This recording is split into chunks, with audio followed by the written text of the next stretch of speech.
Assalamualaikum warahmatullahi wabarakatuh. Kali ini kita akan belajar kembali matematika. Nah, sebelum kita mulai pembelajaran, alangkah baiknya kita memulai pembelajaran kali ini dengan berdoa terlebih dahulu. Doa akan dipimpin oleh ketua kelas. Silakan Ilham untuk memimpin doa hari ini. Baik, selesai.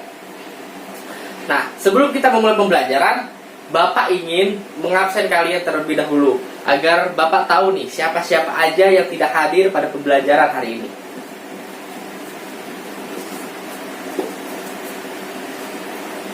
Ahmad hadir. Amelia hadir. Gias hadir. Halim hadir. Iqbal hadir. Ilham hadir. Marsinah mana ya? Oh, Marsinah izin apa ya Marsinah? Oke, sakit ya. Semoga Marsinah lekas sembuh ya. Tolong sampaikan ke Marsinah. Munir kemana? Oh, Munir dispen apa ya si Munir? Oh, dispen rapat OSIS. Oke. Sukma. Oke, Sukma hadir. Tia hadir. Wiji kemana Wiji? Oh, Wiji dispen juga. Dispen apa sih Wiji? Oke, lomba puisi.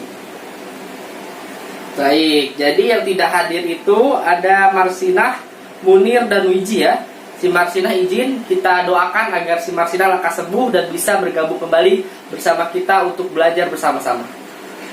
Dan Munir dispen dan juga Wiji juga dispen. Oke. Hari ini kita akan belajar tentang turunan. Nah, siapa yang tahu nih materi sebelum materi turunan ini apa? Silakan, Halim. Betul sekali. Materi sebelum materi turunan ini adalah materi limit fungsi aljabar. Nah, kali ini kita juga akan membahas tentang turunan fungsi aljabar. Sebelum masuk ke inti pembahasan, kalian harus tahu terlebih dahulu nih sejarah daripada turunan. Nah, sejarah turunan atau diferensial itu ditemukan atau diciptakan oleh Sir Isaac Newton dan juga Leibniz. Pada awal penemuan turunan, ada kontroversi nih di antara mereka berdua. Nah, si Newton ini menuduh si Leibniz ini mencuri pemikirannya tentang konsep turunan ini. Nah, setelah ditelusuri lebih dalam oleh para ahli matematika, ternyata konsep turunan dan juga yang ditemukan Leibniz itu ternyata ditemukannya itu latar belakangnya itu berbeda pendekatannya. Sehingga baik Newton ataupun Leibniz, keduanya menemukan materi turunan ini dengan caranya mereka masing-masing. Gitu. Jadi tidak ada yang mencuri pemikiran dari masing-masing pihak gitu ya. Nah, materi turunan ini sangat banyak sekali manfaat dan kegunaannya dalam kehidupan kita sehari-hari. Contohnya, pada konstruksi bangunan, turunan ini menjadi tools ataupun alat untuk alat ukur untuk ukuran yang dipakai dalam mengkonstruksi bangunan agar lebih optimal. Itu menggunakan konsep turunan dalam perhitungan konstruksi bangunannya. Dan juga dalam pekerjaan dan penelitian yang berkaitan dengan ilmu fisika lainnya, turunan ini menjadi tools di sana. Nah, turunan ini juga berfungsi di dunia penerbangan, khususnya bagi air traffic control untuk menentukan kecepatan laju pesawat. Jadi sangat banyak sekali ya fungsi dan manfaat ataupun kegunaan dari konsep turunan ini. Oke, materi turunan ini mempunyai kata lain yaitu diferensial. Jadi ketika kalian nanti mencari di internet, ketika kalian tidak menemukan kata turunan dan menemukan kata diferensial, itu mempunyai makna yang sama dengan turunan. Yaitu sama-sama juga turunan dan diferensial itu adalah dua hal yang sama. Nah, bentuk umum dari turunan itu disimbolkan dengan Y aksen sama dengan dy per dx. dy per dx ini maksudnya adalah fungsi Y yang diturunkan terhadap X gitu. Nah, Di sini ada beberapa persamaan turunan yang sudah disederhanakan gitu bentuknya, sehingga kita bisa melihatnya nih seperti ini. Yang pertama ada Y sama dengan A. A di sini itu merupakan konstanta. Jadi konstanta, ketika konstanta diturunkan adalah menjadi 0. Karena konstanta itu kan berupa angka gitu ya, tidak memuat variabel, sehingga ketika diturunkan itu menjadi 0. Kemudian ada bentuk Y sama dengan AX, yaitu konstanta yang dikalikan dengan variabel. Nah, jadi di sini turunannya itu menjadi tersisa konstantanya saja, variabelnya hilang karena ini merupakan bentuk turunan. Nah, bentuk yang ketiga ada Y sama dengan X pangkat N. N itu bilangan berapapun ya. Nah, di sini bentuk turunannya menjadi Y aksen sama dengan N dikali X pangkat N min 1, di mana si N-nya ini menjadi turun ke depan dan pangkatnya ini dikurangi dengan 1 gitu. Jadi kenapa bisa seperti itu? Kita melihat dari dua bentuk sebelumnya, bahwasanya ketika persamaan itu diturunkan maka variabelnya itu berkurang pangkatnya 1. Seperti ini misalkan, konstanta tidak memiliki variabel, ketika diturunkan maka menjadi 0. Kemudian A dikalikan dengan X, X itu variabel yang berpangkat 1, maka ketika diturunkan si variabel X-nya ini hilang. Maka kita dapat simpulkan bahwasanya ketika X dipangkatkan berapapun, maka bentuknya menjadi pangkatnya turun ke depan, kemudian pangkatnya ini dikurangi dengan 1, hilang 1 gitu pangkatnya. Kemudian lanjut, ada bentuk Y sama dengan U pangkat N, bentuk turunannya menjadi N U pangkat N min 1 dikalikan dengan turunan dari si U. Si U ini adalah bentuk satu kesatuan sebuah persamaan gitu. Jadi kita gabungkan aja itu, misalkan di dalam U itu ada bentuk persamaan, misalkan X kuadrat plus 1, itu bisa kita kategorikan sebagai U gitu. Nah, jadi ketika kita menemukan bentuk yang seperti itu, biasanya ditandai dengan tanda kurung gini. Nah, itu bisa disebut dengan U. Biasanya ditandainya dengan ini ketika di dalam soal gitu ya. Maka penyelesaiannya itu seperti ini, penyelesaian turunannya. Kemudian ada lagi bentuk perkalian, persamaan yang dikalikan gitu ya. Jadi kita misalkan bentuk persamaan yang satu itu U dan persamaan yang kedua itu V. Oke?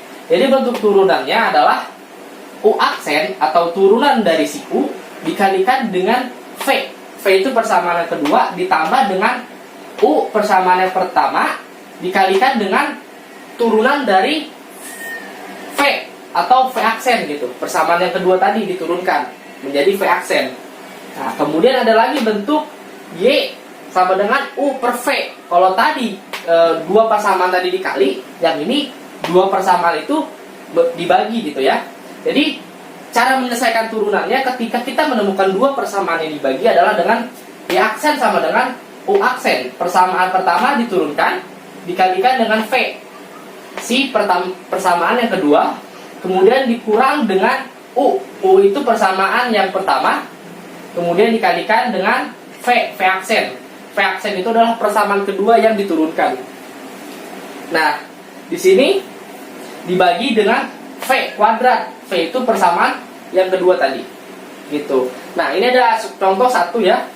Jadi ketika kita punya Y sama dengan X pangkat 4, itu turunannya menjadi Y aksen sama dengan 4 dikali X pangkat 4 dikurangi dengan 1. Oke. 4 ini dari mana? Dari si pangkat ini. Dari si pangkat ini, oke? Nah, ini sesuai bentuk yang nomor 3 tadi ya. Jangan lupa bentuknya. Pangkat dikurangi dengan 1. Maka hasil dari turunan dari X pangkat 4 adalah 4X pangkat 3. Begitu. Oke, tadi kan Bapak sudah berbicara panjang lebar menjelaskan konsep-konsep turunan dan beberapa bentuk-bentuk turunan, dan juga Bapak memberikan satu contoh soal ya. Nah, di sini Bapak punya 6 latihan soal yang kalian bisa kerjakan nantinya. Oke. Nah, nanti kalian bisa maju ya untuk mengerjakan ini. Nah, sekarang Bapak menghitung 1 sampai 3. Nanti kalian cepet-cepetan angkat tangannya ya, yang ingin mengerjakan 6 latihan soal ini di depan. Oke? 1, 2, 3. Oke, Ilham, Halim, Sukma, Tia, Iqbal, Gias. Oke, silakan maju. Siapa yang mau ngerjain nomor 1 nih? Siapa dulu? Cewek dulu. Tia sama Sukma. Oke, silakan. Oke, bagus. Di sini sudah pada selesai ya mengerjakannya. Ini nomor 1 dikerjakan oleh Tia. Kita koreksi bareng-bareng ya. Nah, ini ada konstanta diturunkan. Maka bentuk yang pertama tadi, yaitu menjadi 0. Ini betul yang dikerjakan oleh Tia. Kemudian ada variabel yang berpangkat 1 diturunkan. Nah, maka menjadi 1 karena koefisiensi X ini 1 gitu ya. Nah, 1 kan kalau di matematika di depan itu tidak ditulis gitu ya. Nah, ini betul yang dikerjakan oleh Sukma. Betul. Oke. Kemudian ada Y sama dengan 1/3 X pangkat 3 dikerjakan oleh Ilham. Bentuknya menjadi 3/3. Nah, betul. Pangkatnya turun ke depan dikalikan dengan koefisiennya itu 1/3 menjadi 3/3 atau 1. Dan pangkat 3 dikurangi 1. Maka menjadi X kuadrat. Betul yang dikerjakan oleh Ilham. Kemudian ada bentuk Y sama dengan X plus 2 pangkat 3. Ini bentuk U tadi ya. U pangkat N. Nah, ini menjadi 3 X plus 2 3 min 1. Oke, pangkatnya turun ke depan ya. 3-nya pangkatnya dikurangi 1 menjadi 2. Oke, 3 X plus 2 kuadrat. Betul yang dikerjakan oleh Iqbal. Nah, kemudian ada bentuk turunan tetapi persamaannya itu dikali. Maka bentuknya menjadi U kali V, yang mana rumusnya menjadi U aksen V ditambah U V aksen. Nah, bagus nih yang dikerjakan oleh Gias. Dia dirinci satu-satu ya. Mana yang U, mana yang V, dan mana yang U aksen, dan mana yang V aksen.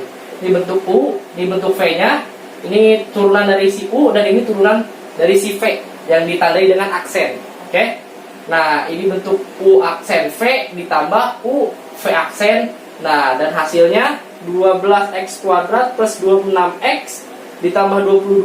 Betul yang dikerjakan oleh Gias. Kemudian ada bentuk Y sama dengan X kuadrat ditambah 3 dibagi dengan 2X plus 1. Ini bentuk U per V, oke? Nah, ini juga bagus yang dikerjakan oleh Halim. Dia dirinci satu-satu, yang mana yang U, yang mana yang V, dan mana yang turunan dari U atau U aksen, dan mana yang turunan dari V atau V aksen, oke? Nah, ini bentuknya jadi U aksen V dikurang U V aksen per V kuadrat, dan hasilnya 2X kuadrat plus 2X min 6 per 4X kuadrat plus 4X plus 1. Nah, ini benar yang dikerjakan oleh Halim. Oke, tepuk tangan buat teman-teman yang sudah maju, yang berani mengerjakan 6 latihan soal di depan. 100 buat kalian semua ya. Nah, kita sekarang akan mengadakan FGD. FGD adalah forum group discussion. Nah, silakan kalian berkumpul dengan teman kelompoknya masing-masing. Kelompoknya itu sesuai yang telah dibagikan di minggu lalu ya. Di sini Bapak mempunyai 2 bahan diskusi yang akan menjadi topik di kelompok diskusi kalian masing-masing ya. Nah, Bapak beri waktu untuk 2 soal ini kalian berdiskusi selama 10 menit. Nah, Bapak harap semua yang ada di kelompoknya itu aktif memberikan gagasan serta berpartisipasi untuk memecahkan persoalan ini. Nanti setelah kalian selesai berdiskusi, silahkan pilih satu anggota kelompoknya untuk menuliskan hasil diskusinya, baik itu nomor 1 maupun nomor 2 di depan ya. Dipahami ya? Baik, silahkan diskusikan 2 soal ini. Baik, waktunya telah habis ya. Waktu 10 menit sudah cukup untuk mengerjakan 2 soal bahan diskusi ini. Nah, silahkan.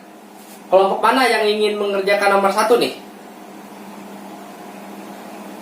Kelompok 2 ingin mengerjakan nomor 1?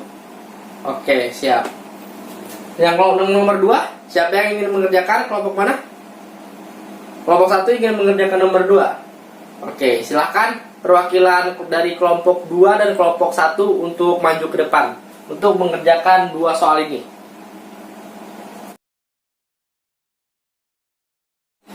Baik, sudah selesai ya. Kelompok 2 mengerjakan nomor 1 dan juga kelompok 1 mengerjakan nomor 2. Nah, sini kita koreksi bareng-bareng ya. Kita lihat di sini soal nomor 1. Jika fx sama dengan 1 per x kuadrat min 1 per x plus 1, maka f aksen setengah berapa gitu ya. Dia menanyakan turunan pertama yang x-nya itu disubstitusikan setengah gitu. Maka kita cari dulu turunan pertama dari fungsi 1 per x kuadrat min 1 per x plus 1. Nah, di sini kelompok 2 mengubahnya menjadi bentuk eksponensial. Menjadi x pangkat min 2 min x pangkat min 1 plus 1. Kemudian diturunkan menjadi min 2x pangkat min 3 ditambah x min 2. Nah, kemudian diubah lagi oleh kelompok 2 menjadi bentuk pecahan. Kemudian oleh kelompok 2 barulah disubstitusikan dengan x-nya itu setengah ya. Jadi 2 per setengah dipangkatkan 3 ditambah 1 per setengah dipangkatkan 2. Nah, hasilnya adalah min 16 plus 4 dan jawaban akhirnya adalah min 12. Oke. Yang dikerjakan di kelompok 2 betul ya. Kemudian kita cek yang dikerjakan oleh kelompok 1 di nomor 2. Soalnya adalah turunan pertama dari fx x kuadrat min 7 per x akar x adalah berapa gitu. Nah, yang dilakukan oleh kelompok 1 juga tepat nih ya. Diubah dulu bentuk ini menjadi bentuk eksponensial dan diuraikan karena ini bentuknya U per V, jadi diuraikan mana yang merupakan U dan mana yang merupakan V. Oke, agar lebih mudah untuk memasukkan rumus yang ada di turunannya. Nah, di sini ditulis ulang ya. U-nya adalah x kuadrat min 7, V-nya adalah x pangkat 3 per 2. U aksennya, turunan dari x kuadrat min 7 adalah 2x, dan V aksennya yang merupakan turunan dari x pangkat 3 per 2 adalah 3 per 2 x pangkat setengah. Dan ini adalah rumus turunan yang pembagian. Kemudian tinggal disesuaikan dengan rumusnya. Dan inilah hasilnya. Setengah x pangkat setengah dikalikan dengan x kuadrat plus 21 per x pangkat 3. Kemudian disederhanakan lagi oleh kelompok 1 menjadi x kuadrat plus 21 per 2x kuadrat akar x. Betul ya? Betul apa yang dikerjakan kelompok 1. Nah, untuk menambah pemahaman kalian, Bapak berikan oleh-oleh nih di akhir pembelajaran kita hari ini. Yaitu silahkan kalian kerjakan latihan soal yang ada di buku paket halaman 52 sampai dengan 53. Dikumpulkan pada pertemuan kita di minggu depan ya. Oke, jangan lupa dikerjakan untuk menambah pemahaman kalian tentang materi turunan. Sebelum kita mengakhiri pembelajaran kita pada hari ini, kita dapat menyimpulkan bahwasanya materi turunan ini adalah hal yang sangat penting bagi kehidupan kita. Karena banyak sekali manfaat dan kegunaannya untuk di kehidupan kita ya. Mulai dari di dunia penerbangan, dunia olahraga, kemudian juga di dunia konstruksi dan perarsitekturan. Nah, di sini Bapak akan sedikit mereview sedikit ya. Bahwasanya ketika kita bertemu dengan sebuah persamaan dengan bentuk AX pangkat N, maka kita jangan lupa untuk menurunkan pangkatnya ke depan, kemudian dikalikan dengan koefisien si X, dan pangkat si X ini dikurangi dengan 1. Ini adalah rumusan umum daripada materi turunan hari ini. Ketika kalian sudah paham dan sudah mengerti dengan rumusan seperti ini, dengan pola ini, maka kalian akan mudah untuk mengerjakan soal-soal turunan yang lainnya. Nah, cukup sekian pembelajaran kita hari ini. Kita tutup dengan membaca hamdalah bersama. Alhamdulillahirabbil alamin. Semoga apa yang Bapak sampaikan dapat kalian cerna dan bermanfaat bagi kehidupan kalian ya. Terima kasih. Wassalamualaikum warahmatullahi wabarakatuh.